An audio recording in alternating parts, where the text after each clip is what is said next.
Welcome friends, we are going to discussing about next topics of the chemical kinetics. In this section we are going to discussing about rate expression and rate constant. इसके साथ साथ हम discuss करने वाला है reaction के order क्या होते हैं और उसके साथ साथ उसका मॉलिक्युलरिटी क्या होती है, ये भी हम डिस्कस करने वाला है। तो देखो सबसे पहले हम डिस्कस करते हैं रिएक्शन की जो रेट एक्सप्रेशन होती है वो क्या होती है। रेट एक्सप्रेशन मतलब क्या होते हैं, रेट कॉन्सेंट्रेशन के साथ कैसे वैरी करते हैं, कॉन्सेंट्रेशन के ऊपर कैसे डिपेंडेंस होती है, वो हम डिस्कस करते हैं।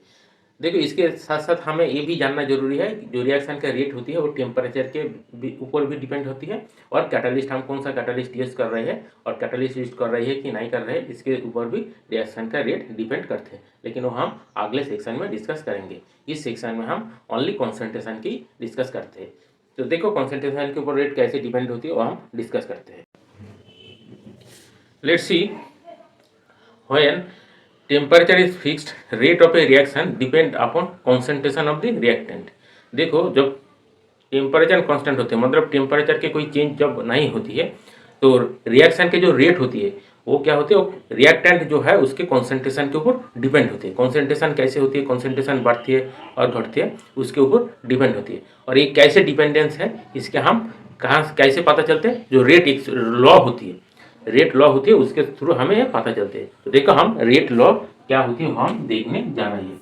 तो मान लो कि एक रिएक्शन हो रही है ए से a of a mole plus b of b mole of b, ये रिएक्ट करके c of c plus d mole of d produce कर रही है। अब जानते हैं ये रिएक्टेंट है और ये प्रोडक्ट है। तो देखो इस रिएक्शन के रेट क्या होते हैं, आप पहले जो सेक्शन है उसमें आप देखे थे हम कैसे रेट निकालते थे।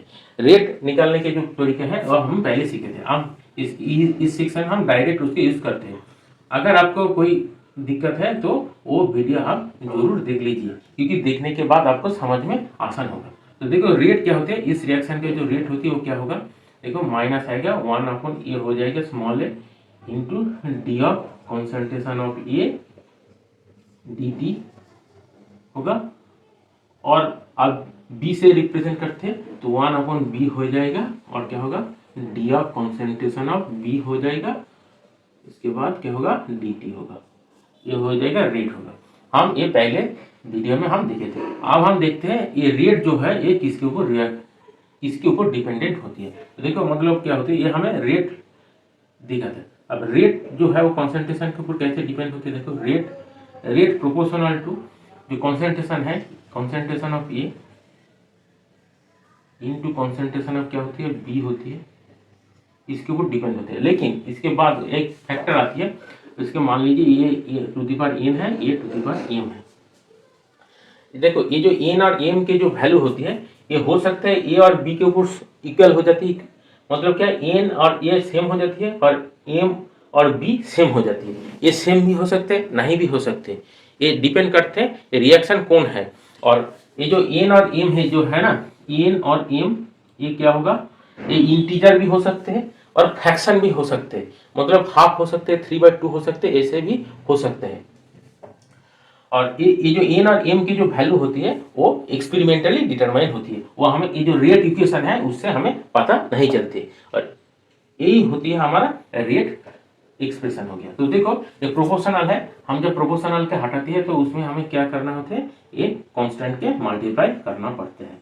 तो रेट इक्वल टू क्या होगा, ये मान लिया कि क्या है रिएक्शन कांस्टेंट है, इसके हम रेट कांस्टेंट के नाम से जानते हैं। A to the power n हो गया और concentration of B A to the power m हो गया। और k क्या होगा, k equal to rate constant क्या होती है, इसकी कहती है रेट कांस्टेंट। रेट कांस्टेंट हो गया, ये हो गया हमारा रिएक्शन। तो मतलब क्या है, देखो ये डी ऑफ ए और डी टी जो है इसके साथ हम क्या लिख सकते हैं, हम लिख सकते हैं K into concentration of A to the power क्या हो गया n हो गया into B to the power m हो गया, ये रेट हो गया। और n और m के वैल्यू क्या होते हैं वो एक्सपेरिमेंटली डिटरमाइन होगा। m की वैल्यू क्या होती है, m की वैल्यू क्या होगा वो एक्सपेरिमेंट के ऊपर निर्भर करती है। वो थ्योरेटिकल हमें जो रेट इक्वेशन है ना, ये जो रेट इक्वेशन है इससे हमें नहीं पता चलती है, स्टोइकोमेट्री के साथ इक्वल नहीं हो सकती है। तो हम देखो एक एग्जांपल देखते हैं, इसके बाद हमें एक कॉन्सेप्ट और आसान हो जाएगा। लेट्स सी स्टूडेंट, देखो इस रिएक्शन में क्या होती है, हमने एक रिएक्शन यहाँ NO सत्य O2 का रिएक्शन हो रही है, इसके बाद NO2 हो रही है, इसका हमें रेट निकालना होगा। इसके रेट क्या होगा, देखो इसका रेट क्या होगा, rate equal to concentration of, इसमें के होगा एक फैक्टर होगा, रेट इक्वल टू क्या है, K into concentration of NO to the power N into O2 to the power M, और N और M की वैल्यू क्या होती है यह हम निकालना है। तो देखो इसके लिए हमें एक एक्सपेरिमेंटल डाटा इसमें लिखा है, ये होती है हमारा NO के कॉन्सेंट्रेशन मोलर में है, ये मतलब मोलर, और ये है O2 का कॉन्सेंट्रेशन, और ये ओवरऑल रेट क्या है ये हम देख डाटा है। तो देखो इसके सबसे पहले हम जब रेट निकालते हैं तो हमें एक बात ध्यान रखना होगा, जब मोर देन वन रिएक्टेंट होते हैं उसमें हम क्या करते हैं, एक रिएक्टेंट के कॉन्सेंट्रेशन हमें कांस्टेंट रखते हैं, इसके बाद हम दूसरे के वैरी करते हैं। तो उसके लिए रेट में क्या बदलाव आते हैं हम देखते हैं। इसके बाद हम जिसके कॉन्सेंट्रेशन के कांस्टेंट रखते थे उसके हम वैरी कर रहे थे, और दूसरे के कॉन्सेंट्रेशन कांस्टेंट रखते थे। इसके बाद रेट में क्या बदलाव आते हैं यह हम देख लेते हैं। तो देखो सबसे पहले हमें देखना होगा NO, आप किसी भी एक एग्जाम ले सकते हैं। तो देखो सबसे पहले हम O2 की हम देख कांस्टेंट रखते हैं, O2 के जो कॉन्सेंट्रेशन है वो हम बदलाव नहीं करते। तो देखो O2 के कॉन्सेंट्रेशन क्या है, ये जो पहले दो डाटा है इसमें क्या है, O2 के कॉन्सेंट्रेशन फिक्स्ड है 0.3 मोलर पर दोनों में है, लेकिन NO के कॉन्सेंट्रेशन क्या हो गया, देखो ये डबल हो गया, 0.3 से 0.6 हो गया, मतलब क्या यहाँ से यहाँ डबल हो गया। कॉन्सेंट्रेशन क्या होगा, NO के कॉन्सेंट्रेशन इंटू 2 हो गया। तो इसके कारण इसके कॉन्सेंट्रेशन क्या है, सेम है, ये कोई बदलाव नहीं है। इसके कारण देखो रेट में क्या बदलाव है, ये रेट है, रेट में क्या कितना चेंज है, ये लगभग देखो 6 4 24 9 4 36 28 इंटू 4 हो गया ना, ये क्या होगा इंटू 4, मतलब देखो यहाँ से 2 आ गया तो यहाँ से रेट में 4 आ गया। तो ये एन के वैल्यू क्या होगा, देखो एन मतलब क्या है, हमें कंसंट्रेशन में कितने चेंज है, 2 टू दी पावर एन है, ऐसे हम चेंज किया। इसके कंसंट्रेशन क्या है 2 हम चेंज किया, पावर कितना है 2 दी पावर एन है। इसमें रेट में कितना चेंज है, रेट में कितना चेंज है, रेट में चेंज है 4। आप बोलो 4 मतलब क्या होती है, रेट में कितने चेंज है, 4 टाइम चेंज हो गया, रेट में कितना चेंज हो गया, 4 टाइम चेंज हो गया। देखो 4 क्या होगा, 4 मतलब होते हैं 2 टू दी पावर 2 तो एन की वैल्यू क्या होगा, यहाँ से हम लिख सकते हैं एन इक्वल टू 2 हो गया, एन इक्वल टू 2 हो गया, एन 2 हो गया, एन की वैल्यू क्या हो गया 2 हो गया। इसके बाद देखो हम एनओ के कॉन्सेंट्रेशन फिक्स्ड रखते हैं। तो देखो एनओ के कॉन्सेंट्रेशन कहाँ फिक्स्ड है, क्योंकि एनओ के कॉन्सेंट्रेशन ये भी 0.3 है और ये भी 0.3 है। देखो इसमें ये दो डाटा के देखो यहाँ क्या है, कॉन्सेंट्रेशन फिक्स्ड है, और देखो यहाँ से कॉरेस्पॉन्डिंग ऑक्सीजन के डाटा में क्या है, यहाँ से क्या होगा इंटू 2 हो गया, इंटू 2 हो गया,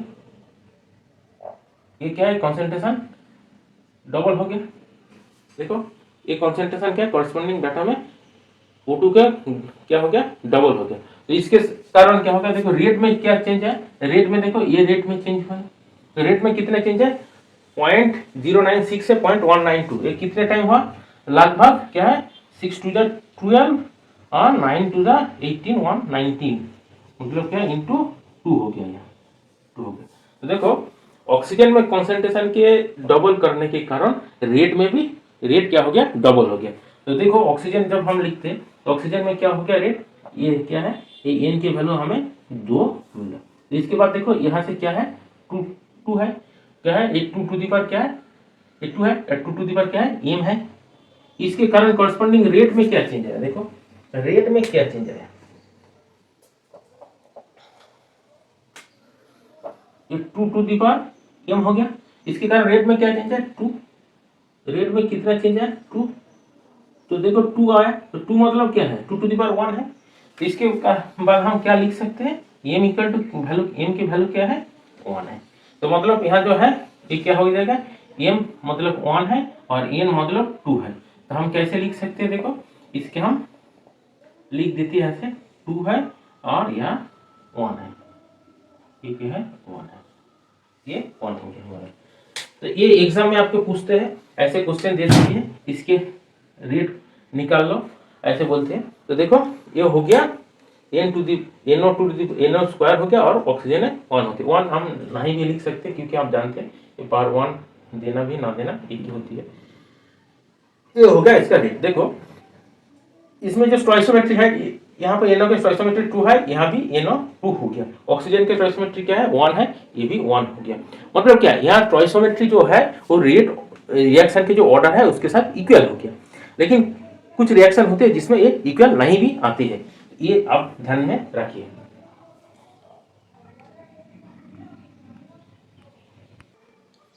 देखो हम कुछ रिएक्शन के रेट क्या होती है वो हम देख लेते हैं। सबसे पहले ये तो हम देखो ये जो रिएक्शन है हम पहले डिस्कस किए थे, इसके रेट क्या है, स्टोइकोमेट्री जो है इसकी बराबर हो गया। और एक बात ध्यान रखना है, ये जो रेट होती है ये रेट रिएक्टेंट के कॉन्सेंट्रेशन ऊपर ही डिपेंड करेगा, ये प्रोडक्ट के कॉन्सेंट्रेशन के ऊपर कुछ नहीं डिपेंड करेगा।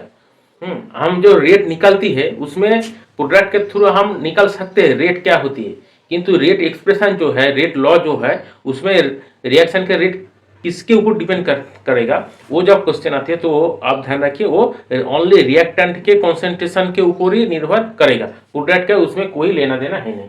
तो देखो इसमें क्या है, आर मतलब रिएक्टेंट है, तो इसमें आर क्या होगा, आर मतलब जब आप NO के कंप्रेशन में लिखते हैं तो क्या होगा half into D of concentration of NO dt, और O के थ्रू O2 के थ्रू जब लिखते हैं तो क्या होगा minus D of concentration of O2 dt, ये हो गया रेट। और ये रेट एक्सप्रेशन क्या है K into concentration of NO square, और O हो गया O के ऑर्डर O के पावर 1 आ गया। तो देखिए इसके बाद ये क्या है, क्लोरोफॉर्म के साथ जब क्लोरीन रिएक्शन होते हैं क्या होते हैं, कार्बन टेट्राक्लोराइड CCl4 और ICl होती है, उसमें देखो ये रिएक्शन रेट हो गया माइनस आर dt, मतलब क्या है रिएक्शन रेट है। इसके R इक्वल टू CH3Cl भी होती है, Cl2 भी होती है। एक बात इसमें एक ध्यान दो, देखो इसमें स्टोइकोमेट्री क्या है 1 है, इसमें भी स्टोइकोमेट्री क्या है 1 है, लेकिन देखो इसके पावर क्या हो गया हाफ हो गया, ये क्या हो गया ये हाफ हो गया, ये आप ध्यान रखिए, इसके पावर क्या हो गया हाफ हो गया, और इसके पावर क्या है 1 ही है। और देखो इसमें क्या है ये CH3CO, ये एस्टर है, आप जानते हैं ये क्या है एस्टर होती है, और ये क्या है H2O है। और देखो एस्टर में क्या होते हैं, ये इसका ये एसिड हो गया और ये अल्कोहल हो गया। इसमें देखो रिएक्शन के कॉन्सेंट्रेशन किसके ऊपर डिपेंड करती है, only concentration of ester, water के कॉन्सेंट्रेशन के ऊपर डिपेंड ही नहीं करती है। जीरो मतलब क्या है, जीरो मतलब something to the power 0 equal to 1 हो जाती है। तो देखो हम लिख दिया इसका रेट क्या है ये 1 हो गया, मतलब ये इसका जो रेट है ये concentration only concentration of ester के ऊपर डिपेंड करते हैं। तो देखो इसके ये डिस्कशन के बाद हम क्या कंक्लूजन निकालते हैं, जो रेट होती है वो जीरो भी हो सकती है, कोई इंटीजर नंबर भी हो सकती है, और फ्रैक्शन भी हो सकती है, वो होगा, ये आप देख लीजिए। अब ध्यान रखिए रेट क्या होगा, ये आप नोट कर रखिए, रेट जो होते हैं रेट फ्रैक्शन भी होती है, जीरो भी होती है, और इंटीजर नंबर भी हो सकती है। देखो अब हम डिस्कस करते हैं ऑर्डर क्या होते हैं, रिएक्शन के ऑर्डर क्या होते हैं वो उसके बारे में हम डिस्कस करते हैं। देखो अब हम डिस्कस करते हैं ऑर्डर क्या होते हैं, रिएक्शन के ऑर्डर क्या होती है। देखो ऑर्डर क्या होते हैं, रेट एक्सप्रेशन में जो कॉन्सेंट्रेशन के जो पावर होती है उस पावर के जब हम सम निकलती है, और जो सम जो आती है वही हो जाती है रेट, ये ऑर्डर हो जाती है।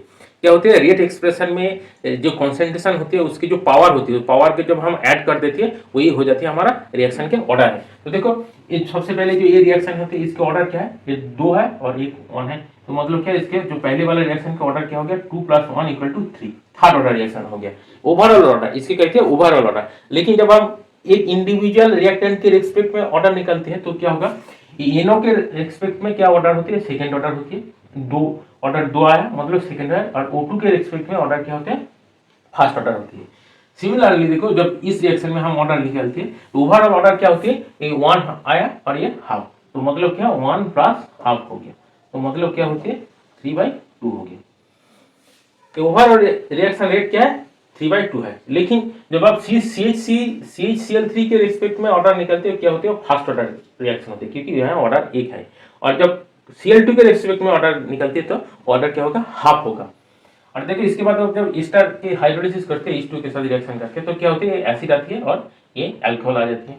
तो देखिए ईस्टर के इस रिएक्शन में ओवरऑल ऑर्डर क्या होती है, ईस्टर की पावर क्या है 8 है और H2 की पावर क्या है 0 है, मतलब क्या है ओवरऑल ऑर्डर क्या है 1 हो गया, क्योंकि 1 + 0 = 1 होती है। तो इस रिएक्शन में ऑर्डर क्या होती है 1 हो गया।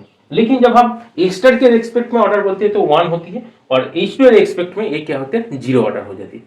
तो देखो जब एक इंडिविजुअल रिएक्शन के रिस्पेक्ट में हम ऑर्डर निकालते हैं तो अलग होती है और ओवरऑल ऑर्डर रिएक्शन के अलग होती है, क्योंकि ओवरऑल ऑर्डर मतलब क्या है, एक एक रिएक्टेंट जो है उसके जो ऑर्डर है वो सम करके हमें ओवरऑल ऑर्डर मिलते हैं।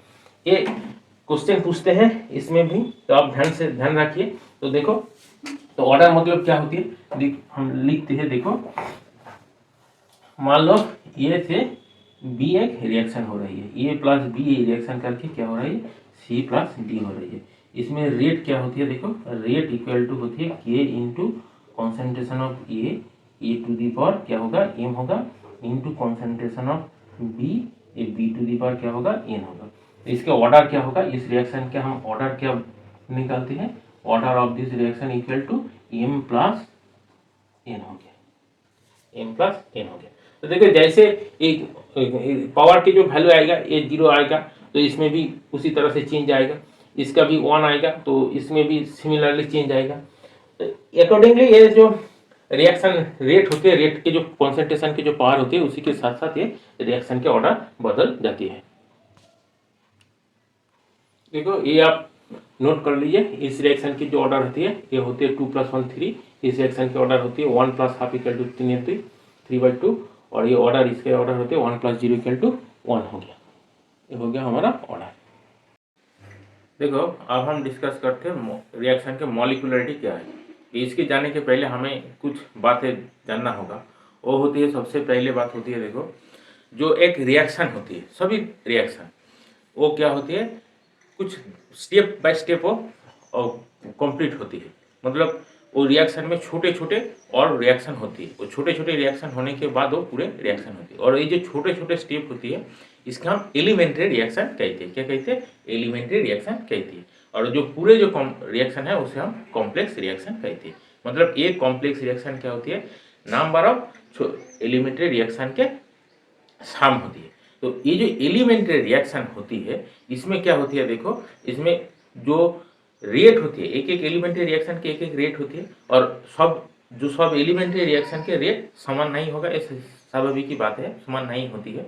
किसी रिएक्शन के रेट क्या होते हैं, ज़्यादा होती है, किसी रिएक्शन के रेट स्लो होती है, वो स्लो प्रोसीड करते हैं। इसमें देखो जिस एलिमेंट्री स्टेप के रेट स्लोएस्ट होती है, मतलब कि सबसे स्लो होती है, वही होती है रेट डिटर्मिनिंग स्टेप। मतलब क्या, देखो रिएक्शन में 2 4 6 2 3 स्टेप हो ही सकते हैं, लेकिन उसमें जिसका रेट स्लोएस्ट होती है वो हो जाती है रेट डिटर्मिनिंग स्टेप। और सबसे महत्वपूर्ण बात ये होती है, उस रेट डिटर्मिनिंग स्टेप के रिएक्शन में जितने नंबर ऑफ स्पीसीज पार्टिसिपेट लेती है वही हो जाती है उसका ऑर्डर में आ जाती है। देखो और समझो, अच्छे से समझो, वो जो स्लो स्टेप है उसमें कितने नंबर ऑफ रिएक्टेंट पार्टिसिपेट कर रही है वही होते उसका रेट है। मान लो कि ए बी सी डी ये चारों रिएक्शन कर रहे हैं, रिएक्टेंट है, लेकिन ये जो ए और बी इन दोनों रेट डिटर्मिनिंग स्टेप में पार्टिसिपेट कर रही है। और सी और डी जो है ना वो क्या है, रेट डिटर्मिनिंग स्टेप मतलब स्लोएस्ट जो स्टेप है उसमें पार्टिसिपेट नहीं कर रही है। वो क्या कर रही है, वो फर्स्ट स्टेप में जो फर्स्ट है, जो जिसका रेट हाई है उस हाई रेट स्टेप में पार्टिसिपेट कर रही है। इसी के कारण क्या होती है, वो जो सी और डी होती है वो रिएक्शन के ऑर्डर में और रिएक्शन की जो रेट लॉ होती है, कॉन्सेंट्रेशन हम जो लिखते हैं कॉन्सेंट्रेशन के द्वारा रेट लॉ लिखते हैं, वो रेट लॉ में सी और डी नहीं आती है। इसी के कारण क्या होती है, रिएक्शन के जो रेट होती है वो ए और बी के कॉन्सेंट्रेशन के ऊपर डिपेंड होती है। इसके कारण क्या होती है, देखो सी और डी के रेस्पेक्ट में वो रिएक्शन जीरो ऑर्डर हो जाती है। इसी के कारण रिएक्शन में ऑर्डर क्या होते हैं, कभी जीरो भी हो सकती है और कभी फ्रैक्शन भी हो सकती है। इसी के कारण ये तो बात हम रेट के ऑर्डर के क्या होती है ये हम देख लिया। इसी के साथ साथ हमें और एक बात जानना होगा, वो होती है मॉलिक्यूलरिटी। मॉलिक्यूलरिटी क्या होती है, देखो वो जो एलिमेंट्री स्टेप हो ना, वो जो एक एक एलिमेंट्री स्टेप हो, और वो चाहे स्लोएस्ट स्टेप हो चाहे फास्ट स्टेप हो चाहे मीडियम ऑर्डर में मीडियम रेट में जा रहे हैं, इससे कोई मतलब नहीं। एलिमेंट्री स्टेप हो रहा है उसमें कितने नंबर ऑफ पार्टिसिपेट रिएक्टेंट हो रही है, रिएक्शन के कितने नंबर ऑफ पार्टिसिपेट कर रही है, जितने नंबर ऑफ रिएक्टेंट वो रिएक्शन के अंदर पार्टिसिपेट कर रही है वही होती है उसका मॉलिक्यूलरिटी। और अच्छे से समझो, मान लो कि ए बी सी डी ये चारों जो रिएक्टेंट है रिएक्शन कर रही है, इसमें चारों स्टेप है, कोई स्टेप फास्ट है कोई स्लो है कोई स्लो स्टेप है, ऐसे हो रही है। इसमें होते ही कि देखो हमने देखा था जो स्लो स्टेप है उसमें ए और बी रिएक्शन कर रही है और फास्ट स्टेप में सी और डी पार्टिसिपेट कर रही है। इसके कारण क्या होती है, देखो जो मॉलिक्यूलरिटी होती है, मॉलिक्यूलरिटी में क्या होती है, वो जो फास्ट स्टेप में जो पार्टिसिपेट कर रहे हैं उसके भी हमें काउंट करना है, स्लो स्टेप में जो पार्टिसिपेट कर रहे हैं उसके भी काउंट करना है, सभी को हमें काउंट करना है। अर्थात क्या होता है, मॉलिक्यूलरिटी में कितने नंबर ऑफ मॉलिक्यूल रिएक्शन में पार्टिसिपेट कर रहे हैं यही हमें काउंट करना होती है, वही होती है उस रिएक्शन के मॉलिक्यूलरिटी। तो आप देखो मॉलिक्यूलरिटी डिफिनेशन क्या होती है, देखो the number of reacting species, मतलब रिएक्टिंग के स्पीसीज कौन कौन होती है उसका नंबर क्या होती है। उसके साथ देखो ये क्या होते हैं, आयन एटम्स होती है, आयन्स होती है और मॉलिक्यूल्स होती है, कोई भी हो सकते हैं। Taking part in an elementary reaction, क्या कर रहे हैं, एलिमेंट्री रिएक्शन में पार्ट ले रही है, सही बात है, पार्ट ले रही है, इज कॉल्ड मॉलिक्यूलरिटी, मतलब कितने नंबर ऑफ एटम्स, आयन्स और मॉलिक्यूल एलिमेंट्री रिएक्शन में पार्ट ले रही है उसी के हम उस रिएक्शन के मॉलिक्यूलरिटी कहती है। देखो एग्जांपल देखते लेते हैं, NH4NO2 अमोनियम नाइट्राइड, ये क्या हो रहा है, डिसोसिएट कर रहे हैं NO2 और H2O से। इसमें कितने नंबर ऑफ मॉलिक्यूल पार्टिसिपेट कर रहे हैं, एक है NH4NO2। इसी के कारण क्या है, इसके मॉलिक्यूलरिटी 1 है। इसके बाद देखो ये क्या है, HI है, कितने नंबर ऑफ HI है, 2 HI पार्टिसिपेट कर रहे हैं। इसके बाद क्या हो रहा है, डिसोसिएट करके हाइड्रोजन हो रही है और आयोडीन हो रही है। तो इसके कारण क्या है, इसमें कितने नंबर ऑफ मॉलिक्यूल पार्टिसिपेट कर रहे हैं, 2 है। इसी के कारण क्या है, इसके मॉलिक्यूलरिटी 2 है। यहाँ देखो यहाँ क्या है, NO और O2 ये दोनों रिएक्शन कर रहे हैं, कितने नंबर ऑफ मॉलिक्यूल रिएक्शन कर रहे हैं, 2 NO है, 1 ऑक्सीजन है। इसी के कारण क्या है, इसका मॉलिक्यूलरिटी 3 है। ऐसे हमें काउंट करना होता है, इसे हम मॉलिक्यूलरिटी कहते हैं।